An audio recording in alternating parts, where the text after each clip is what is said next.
Human Rights Watch has been following these trials.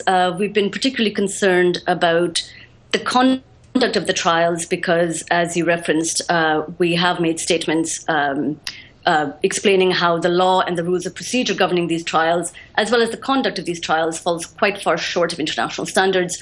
Some of the allegations that Mr. Azam's son makes are true. In particular, in this trial, we've been concerned because there were very few, even the hearsay evidence that was called, there were very few witnesses. There were no eyewitnesses.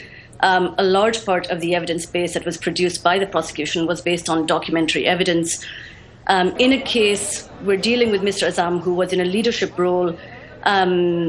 It'll be interesting to look at the judgment and see how they have proven the connection between someone in such a senior role to crimes on the ground absent eyewitness testimony or other direct testimony. Given all of that, what's the significance of this verdict for Bangladeshi justice, for its legal system? Justice for the war crimes of 1971 is very important. It's very close to the minds of almost every Bangladeshi that I know, certainly on all sides of the political spectrum. It was a central campaign promise of the Awami League government that is now in power. The country is heading into elections at the end of December, January 2014 at the latest, and there is a pressure to deliver on this campaign promise.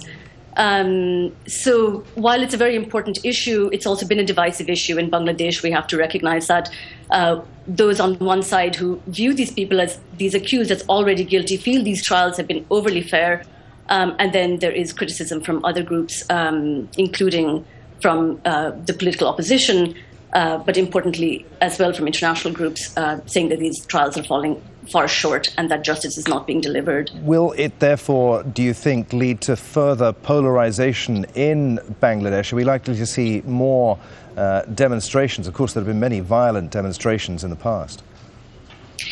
Yes, well, in the aftermath of the first few verdicts earlier this year, in March and April of this year, we saw a lot of violence on the streets. Those who believe that the accused should hang, those who are angry that a few of the accused have only been handed life sentences and not the gallows. They have taken to the streets in the thousands across the country. Similarly, on the other side, those who feel that these particular accused are accused not so much for their culpability, but because of their being in political opposition, they have taken to the streets. We have seen since March many deaths, over 50 easily. It's very difficult to get a correct handle on the numbers. And yes, we expect to see, certainly over the next few days, ongoing violence.